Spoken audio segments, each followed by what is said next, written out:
Bring me Thanos. किसका dialogue है? याद है? जिस सुपर हीरो ने ये डायलॉग बोला है उसी पर ये वीडियो बेस्ड है। Let's start.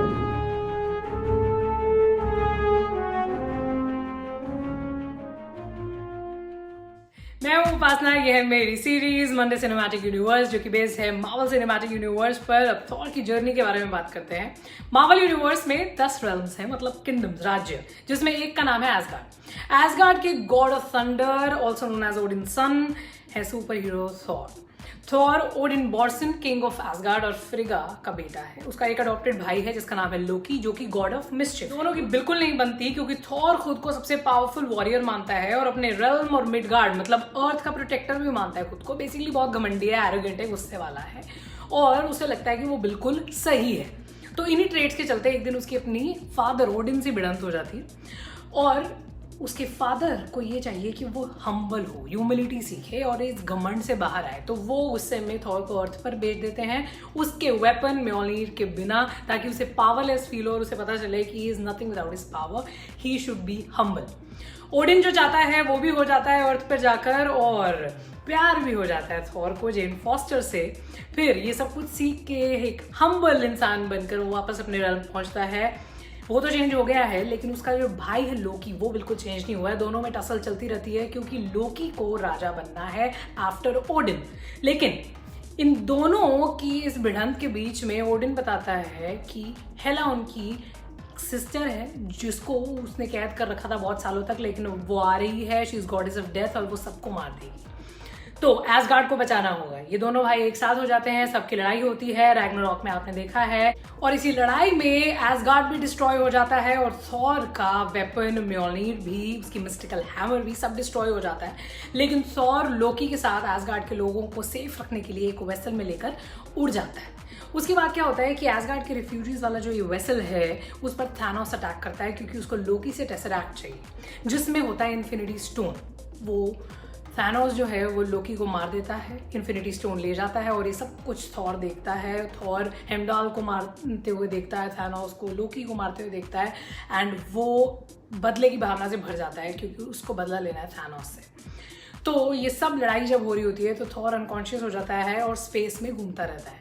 Guardians of Galaxy जो है वो उसको स्पॉट करते हैं, उसको बचाते हैं और थॉर फिर उनको बताता है कि वो कौन है और उसको थैनोस से बदला क्यों लेना है। इस सब के बाद थॉर रॉकेट और ग्रूट के साथ निदावेलेयर जाता है जहां पर उसका एक्चुअली में जो थॉर का हैमर है वहां पर बना था। तो वहां पर वो अपने नए वेपन स्टॉर्म ब्रेकर को बनवाता है जिसको यान भी कहते हैं और एवेंजर्स की बैटल को ज्वाइन करता है जहां पर वो फाइट कर रहे हैं थैनोस के अगेंस्ट, उसकी आर्मी के अगेंस्ट। स्टॉर्म ब्रेकर को थैनोस की चेस्ट में वो मार देता है एंड में इस लड़ाई के, लेकिन थैनोस फिर भी स्नैप कर देता है और जो थॉर है वो उसको रोक नहीं पाता।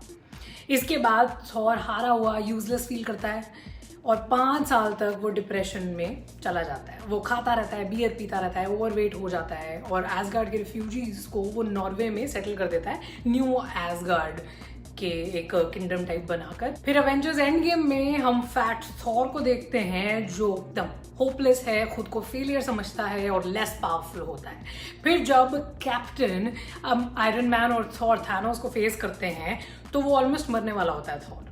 तब सीन वो वाला आता है जिस पर हॉल में लाइटें और मुंह से सीटियां बजती हैं जब कैप्टन अमेरिका थॉर का हैमर म्योलनीर को उठाता है और उससे फाइट करता है। After that Thor new ash gourd जो कि नॉर्वे में उसने बनाया है, एस्टैब्लिश किया था, वो उसका किंग वैल्करी को बनाकर गार्डियंस के साथ स्पेस में चला जाता है। फिर थॉर के साथ क्या होता है ये अब हम देखेंगे थॉर लव एंड थंडर में, जिसमें हमें दिखेगी थॉर की वो अर्थ वाली गर्लफ्रेंड जेन फॉस्टर लेडी थॉर के अवतार में।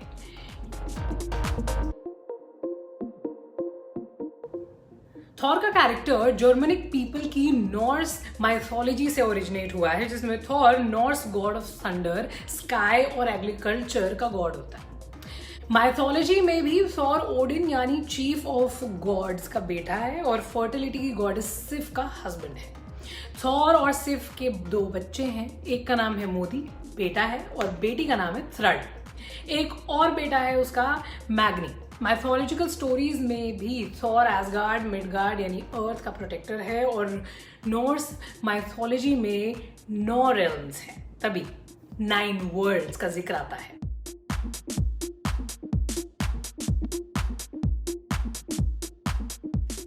नाइनटीन 1962 में थॉर का डेब्यू साइंस फिक्शन और fantasy comics journey into mysteries के 83rd एडिशन में हुआ था। फिर स्टैनली और जैक कर्बी ने 1963 के सितंबर महीने में एवेंजर्स कॉमिक्स में उसको फाउंडिंग मेंबर की तरह दिखाया कि सुपर हीरो टीम थॉर बनाता है, और उसके बाद से थॉर इस सीरीज के हर दूसरे वॉल्यूम में दिखता रहा। वो इतना हिट हो गया कि कॉमिक सीरीज में उसका डेब्यू जिस कॉमिक से हुआ था जर्नी इनटू मिस्ट्री, उसका नाम बदलकर थॉर कर दिया गया। फिर आगे चल के उसका नाम द माइटी थॉर कर दिया गया।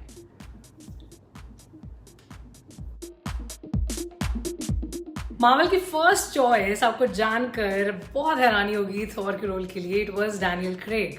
हाउएवर कमिटमेंट उनका जेम्स बॉन्ड फ्रेंचाइजी के साथ था, इसलिए उन्होंने इसको नहीं लिया। फिर WWE स्टार ट्रिपल एच भी ऑडिशन के लिए आए थे। टॉम हिडलस्टन जो कि लोकी प्ले करते हैं, वो ऑडिशन थॉर के लिए देने आए थे, लेकिन थैंकफुली उनको ये पार्ट नहीं मिला और हमें वो लोकी के रूप में मिले, एंड वी लव इट। फिर लियम हेम्सवर्थ जो क्रिस हेम्सवर्थ के छोटे भाई हैं, उन्होंने भी ऑडिशन दिया था और वो फाइनल राउंड तक पहुंच गए थे, जिनको हम हंगर गेम्स से जानते हैं। एंड अगला नाम है शानिंग टैटम, उन्होंने भी ऑडिशन दिया था, लेकिन क्रिस्टोफर हेम्सवर्थ ये जीत गए और थॉर बन गए।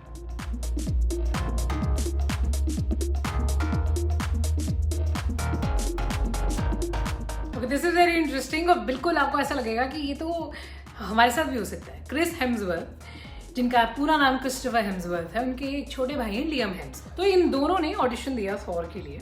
लियम को फर्स्ट राउंड के बाद काफ़ी सारी कॉल्स आई और उनको दोबारा ऑडिशंस के लिए बुलाया गया, लेकिन क्रिस को कोई कॉल नहीं आई। लेकिन उनको ये पता चल रहा था कि उनका जो भाई है वो एक स्टेप आगे चल रहा है उनसे, और हो सकता है कि वो फाइनलाइज हो जाए।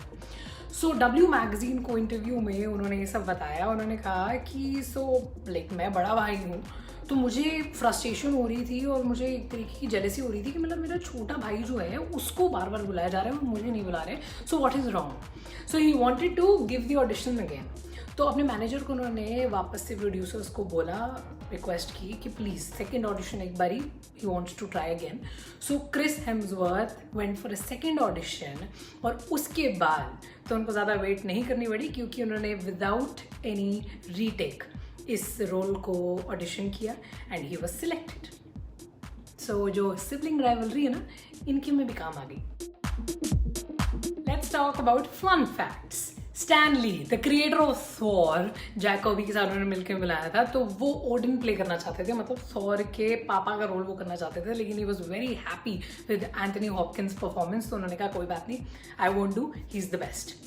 अच्छा, थॉर मूवी के हांगकांग में ना रीशूट चल रहे थे। एक बार ये क्रिस हेम्सवर्थ ने इंटरव्यू में बताया था कि रीशूटिंग चल रही थी और उसमें एक सीन था जिसमें क्रिस हेम्सवर्थ को नैटली पोर्टमैन को किस करना था। सो वो फाइनल किस थी मूवी की।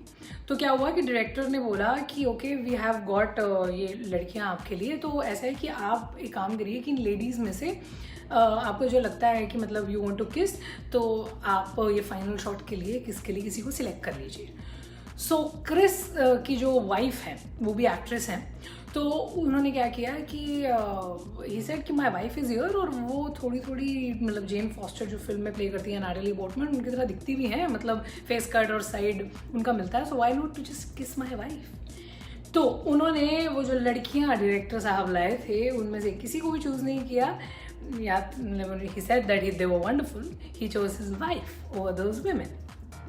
And last but not the least, producer साहब ने एक फैक्ट बताया था कि जब थॉर पहली जब आई थी तो उन्होंने क्रिस हेम्सवर्थ को फैंसी रोब्स और लंबे बाल इस तरीके से कॉस्ट्यूम वगैरह दी थी, लेकिन साथ ही साथ उन्होंने क्रिस हेम्सवर्थ के जो फेशियल हेयर है, मतलब दाढ़ी, आईब्रोज, उन सब को उन्होंने डाई करवाया था, मतलब ब्लॉन्ड कलर करवाया था। और केविन फाइगी ने ये बताया कि हमें सच में अपनी गलती का एहसास हुआ है कि हम कॉमिक्स से थॉर को मैच करने की कोशिश कर रहे थे, लेकिन हमें ऐसा नहीं करना चाहिए था, वो बहुत ही अनरियल लग रहा था।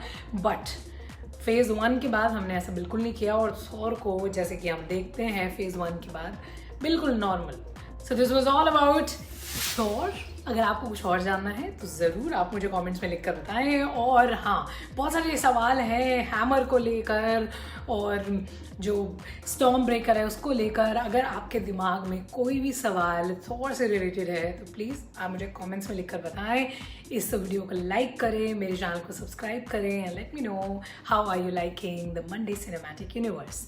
Thank you for watching, take care.